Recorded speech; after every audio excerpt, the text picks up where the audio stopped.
কি হৈছে কণ্ঠশিল্পী কৃষ্ণমণি চুতীয়াৰ কাৰ প্ৰেমত পৰিছে কণ্ঠশিল্পীগৰাকী 25টা বছৰ গীত গাই ৰাইজৰ মৰম বুটলা কণ্ঠশিল্পীগৰাকীৰ আকৌ কি হৈছে ৰাইজৰ মাজত চৰ্চা কোন এইগৰাকী এই যুৱতীগৰাকীৰ সৈতে কৃষ্ণমণি চুতীয়াৰ কি সম্পৰ্ক সামাজিক মাধ্যমত চৰ্চাত থকা এই যুৱতীগৰাকীৰ নাম বৰ্ণালী গগৈ কণ্ঠশিল্পী কৃষ্ণমণি চুতীয়াৰ বৰ্ণালী গগৈৰ সৈতে কি সম্পৰ্ক জানিবলৈ চাওক আমাৰ বিশেষ প্ৰতিবেদন কৃষ্ণমণি চুতীয়াৰ মিউজিকেল চেনেলত মুক্তি দিয়া হয় বৰ্ণালী শিক্ষক কীৰ্তি যোৱা 7 ডিচেম্বৰ তাৰিখে আৰু 30 ডিচেম্বৰত মুক্তি লাভ কৰিব বৰ্ণালী গগৈৰ ভিডিঅ' আপুনি যদি কৃষ্ণমণি চুতীয়াক ভাল পায় তেতিয়াহ'লে লাইক এটা কৰক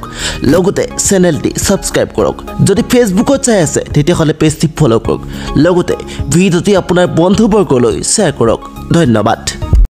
অনুভৱ একদম অনুভৱ জুই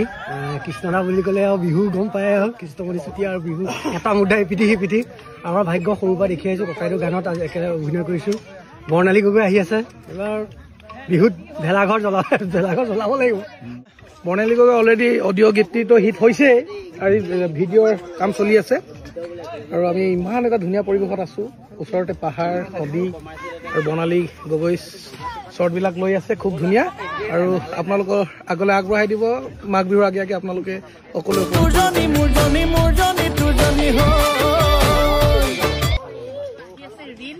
মানে আছে অলৰেডি ইনষ্টাগ্ৰামত সকলোৱে আপোনালোকৰ যোনডোখৰ ভাল লাগে বৰ্ণালী গগৈ গানটো কোনোবা এডোখৰ 15 ছেকেণ্ড 30 ছেকেণ্ড যেনেকৈ পাৰে সকলোৱে ৰিলছ বনাব আমি বনাই দিম আজি অকণমান সময়ৰ পিছত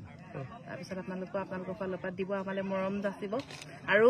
কৃষ্ণদাৰ একাউণ্টত আপোনালোকে সকলোৱে টেগ কৰিব কলেক্ট কৰিব মানে কাশ্মীৰ কেনেকুৱা ফাটি বৰ্ণালী অলৰেডি হিটে অডিঅ'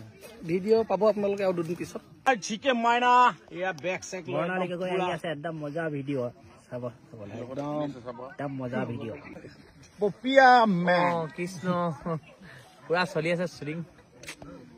কৰি আছো না কেনেকুৱা হৈছে কৃষ্ণদাৰ একদম গানটো মজা হৈছে গান জুই হৈ আছে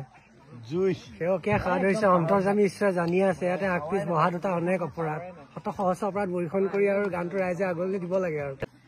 খুব ধুনীয়া আমি কৰি আছো বৰ্ণালী গগৈ এটা খুব ধুনীয়া গীত অলৰেডি ৰাইজে পাইছে অডিঅ'টো সেই ৰাংঢালীৰ পিছত আজি 25 বছৰ এই ভৰি দিলে সেই ৰাংঢালী আৰু বৰদৈচিলা এইবাৰ আমাৰ কৃষ্ণমণি চুতীয়াই মোৰ বন্ধুৱে গাইছে বৰ্ণালী গগৈ গতিকে জুই শুনিছে অডিঅ'টো ভাল হৈছে জুই হৈছে এতিয়া বাকী ভিডিঅ' পাব ভিডিঅ' কৰি বৰ্ণালী গীতে বিচাৰি ফুৰিছোঁ ককাই দেখুৱাই নিদিয়ে ডাঙৰ লাগিছে নাপাবা বিচাৰি বৰ্ণালী গীতে অনুভৱ খুব ভাল লাগিছে কৈছোঁ এই ককাৰ লগত কাম কৰা যি মনৰ হেঁপাহ এটা আছিলে সেইটো পূৰ্ণ হ'ল তাৰ কাৰণে ককাইক ধন্যবাদ জনাইছোঁ বাকী এতিয়া বৰ্ণালী গগৈ বিচাৰি ফুৰিছোঁ নৈ কিনাই যোন যদি ক'ত গ'ল বিচাৰিয়ে পোৱা নাই ভিডিঅ' সকলোৱে চাব আৰু লাইক কমেণ্ট শ্বেয়াৰ কৰিব বহুত ভাল লাগিছে আৰু সেইকাৰণে যিখিনি পাৰোঁ যিমানখিনি পাৰোঁ স্মৃতিবোৰ ৰাখি যাবলৈ চেষ্টা কৰিছোঁ ভিডিঅ' ভাগেতো ওলাবই এইখিনি ষ্টিল ফটোখিনিও ৰাখি গৈছে যাতে পিছত আমি চাই পিনে এই সময়খিনি আকৌ ঘূৰাই পাব পাৰোঁ এটা ধুনীয়া ঠাই 2 নং ভেৰভেৰী বুলি এখন বৰ ধুনীয়া গাঁৱৰ মাজত বৰ্ণালী গগৈ ডাঙৰ হৈছিল আৰু সেই গাঁওখনৰ মাজতেই আজি আমাৰ চিত্ৰগ্ৰহণ আৰম্ভ হৈছে বৰ্ণালী গগৈয়ে কেনেধৰণে জীৱন সংগ্ৰাম অতিবাহিত কৰিছিল আৰু এই বৰ্ণালী গগৈনো কোন আপোনালোকে চাবলৈ অধিক অপেক্ষাৰে বাট চাই ৰওক ধন্যবাদ।